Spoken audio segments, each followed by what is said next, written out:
At around 11:43 p.m. on March 18, 2018, a 911 call came into the Hillsborough County Sheriff's Office. What's the address? What's the address of your I'm emergency? shot. Help me, please. What's your address? Help me, please. He shot me. Where? On the other end, a woman's voice pleaded for help. She said she had been shot. She could also be heard pleading for forgiveness, speaking directly to someone named Ronnie. I'm so sorry. I'm so sorry. I'm so sorry. Ma'am, hello. Ma'am. In the background, a man's voice could be heard shouting, "Allahu Akbar," and "Come out and help me kill this be." Allahu Akbar. Right now. Come out here and help me kill this. Now. The call ended before dispatchers could determine the exact location. Quick one family, we are Drop Entertainment Crime. If you like such content, hit that subscribe button for more. Minutes later, multiple 911 calls began pouring in from residents in the same area. Neighbors were reporting sounds of violence, screaming, chaos. Hello, 911. What is your emergency? Yes, my neighbor is beating up his girlfriend next door. Another call came in. This time it was a man. He claimed he had been attacked by white demons inside a woman named Kiki, who he said had tried to kill him. 911. What is your emergency? Hey, I just been attacked by some white demons inside Kiki. Kiki, her name is Kiki, and she tried to kill me. What's the address? Huh? Before hanging up, the man provided an address, 13,248 Pike Lake Drive in Riverview, Florida. Police were immediately dispatched. At exactly 11:49 p.m., officers arrived at the scene, and what they found would shake them to their core. But who lived at 13,248 Pike Lake Drive? Who was Ronnie, and what had led to this night of horror? Ronnie O'Neal III was born on July 27, 1988, in Florida. Little is known about his early life, but what is known is in absence of his biological father, Ronnie was raised by his stepfather, Billy Smith. Ronnie attended local schools and eventually enrolled at East Bay High School in Gibsonton, Florida. After graduating, he made multiple unsuccessful attempts to join the United States Marine Corps, failing the entrance exams several times. He eventually found work in gaming centers and as a truck driver. During this period, Ronnie met Kenyatta Barron. The two fell in love. Although never married, they welcomed their first child, Ronnie O'Neal, in 2009. But Ronnie was born with serious medical conditions, cerebral palsy and autism. She was nonverbal, unable to walk, and required full-time care. A year later, they had a second child, Ronnie O'Neal IV, known as Little Ronnie. The family stayed together, but tension grew. Ronnie had converted to Islam and declared allegiance to the Nation of Islam. He also began accumulating minor criminal charges like marijuana possession, driving without a valid license, and intent to defraud. In 2016, Ronnie and Kenyatta separated. In November 2017, Ronnie was the victim of a drive-by shooting.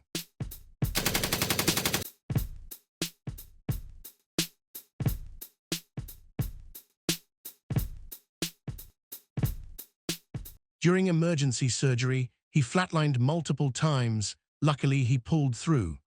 After being discharged, he found himself with nowhere to go, rejected by both relatives and the current girlfriend. Out of options, he reached out to Kenyatta. Despite her mother's warnings, Kenyatta allowed him to move back in. According to her mother's testimony, she thought her daughter was on the right path, having been working to rebuild her life, enrolling in school and planning a better future for the kids. But bringing Ronnie back would prove to be a fatal decision. Back at the crime scene, first responders discovered a woman lying unconscious in the driveway. She had suffered horrifying injuries, multiple missing teeth, a broken arm, and a gunshot wound. She was pronounced dead at the scene. It was Kenyatta Barron. Nearby, officers recovered a broken shotgun. Suddenly, smoke began pouring from the home. As firefighters prepared to breach the building, the garage door opened, and out walked Ronnie O'Neal III, his clothes torn and stained, his body covered in soot. Despite repeated commands to stop, he approached the officers, shouting religious phrases. Officers deployed a taser and took him into custody.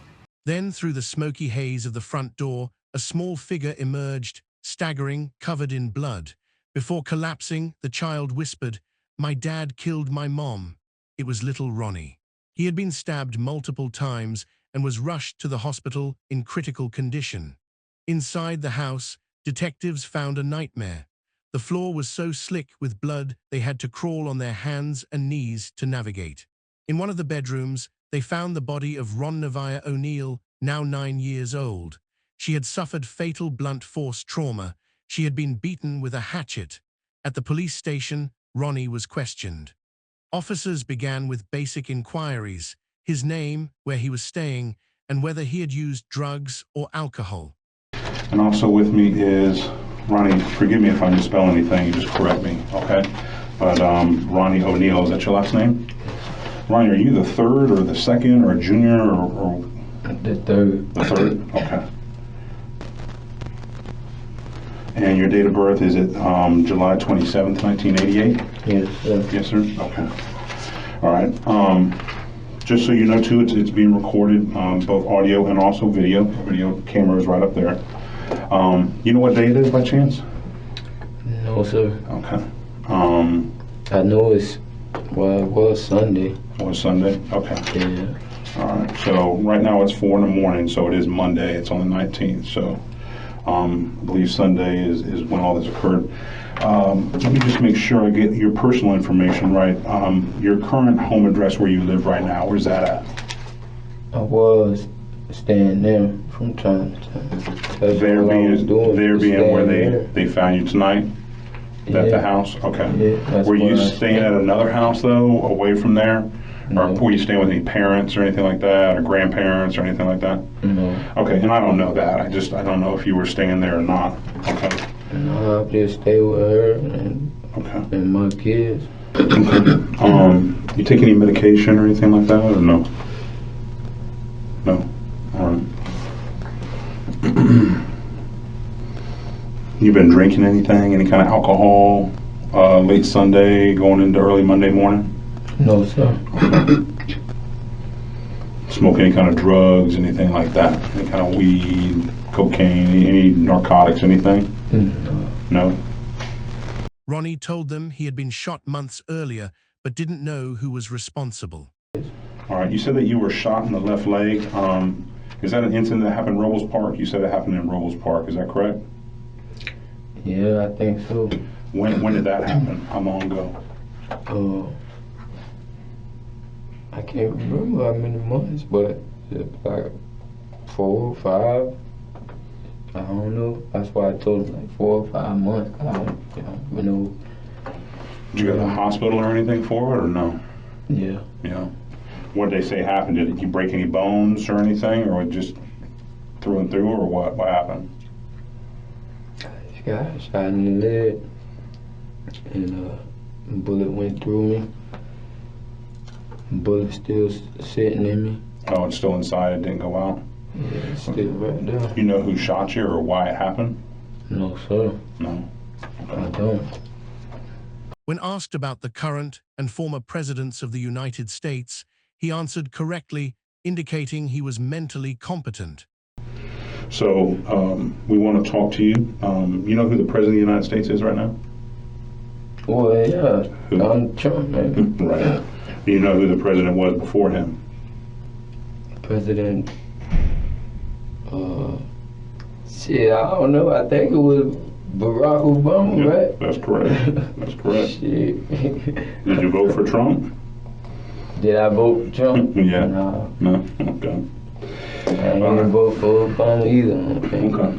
Detectives read him his Miranda rights. And it says, I further understand that, number one, I have the right to remain silent and can invoke this right at any time during questioning. Do you understand that? Ronnie chose to remain silent until he had an attorney present. Yeah, I want to do that. Do what? I'm sorry? I don't want to say nothing else until I have a lawyer or something like that. Okay, that's fine. You're entitled to your right. He was escorted to a holding cell. Ronnie O'Neal III was formally charged with 2 counts of first-degree murder, 1 count of attempted first-degree murder, first-degree arson, 2 counts of aggravated child abuse, resisting an officer, but the case would take an unexpected turn. Ronnie chose to represent himself at trial. Despite warnings from the court and legal experts, he insisted on acting as his own attorney.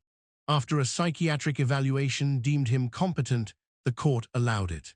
Murder case in Hillsborough County is now going to trial. When investigators arrived at this home in Riverview in March of 2018, they found a mother and daughter dead, an 8-year-old boy clinging to life. They say the children's father, Ronnie O'Neal, did it. The trial began on June 16, 2021. Ronnie opened with an explosive statement, shouting that he had been framed and that law enforcement had tampered with evidence.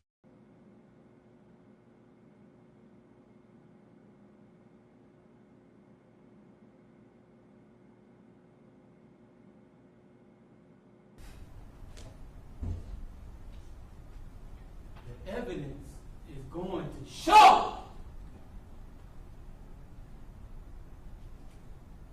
that we are under some of the most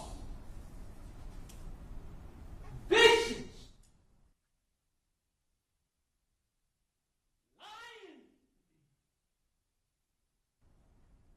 fabricating, fictitious government you ever seen. But the most heart-wrenching moment came when little Ronnie, now recovered, took the stand to testify against his own father. In the courtroom, the child faced the man who had nearly taken his life. How you doing? Good. It's good to see you, man. Good to see you too. During cross-examination, Ronnie asked his son, "Did I hurt you?" The boy responded, "Yes, you stabbed me." Did I hurt you that night of this incident? Yes. I did. And how did I hurt you? You stabbed me. Witnesses broke down on the stand. Neighbors and first responders gave emotional testimony, many visibly shaken. And I don't remember if it was a deputy or a bystander came by and said that there's another child inside the house. I could see a faint orange glow somewhat off to my left, and I realized that the floor was covered in blood. Everything in the room was on fire, so clothes, wall, ceiling. Once again, visibility was limited. What did you do then? Hugged my other firefighter and cried, to be honest with you. On June 21, 2021, Ronnie O'Neal III was found guilty on all counts. He was sentenced to 3 consecutive life sentences without the possibility of parole, plus 90 additional years. So with that, on count 1, Mr. O'Neal, I will adjudicate you guilty, sentence you to life in prison with a minimum mandatory of life in prison without the possibility of parole.